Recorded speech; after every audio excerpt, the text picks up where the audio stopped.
লেগেছে মনে রং সাজে কত ঢং, দুঃখ দূরে যাক এলো পহেলা বৈশাখ। বাঙালি সেজেছে পাঞ্জাবি শাড়িতে, পান্তা ইলিশ চল খাবি আজ বাড়িতে।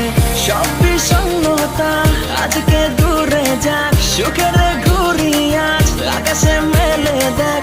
সব কিছু যা ভুলে স্টাইল মেরে চুলে যাবো মেলাতে, সবাই চলে আয়। আরে এলো রে বছর ঘুরে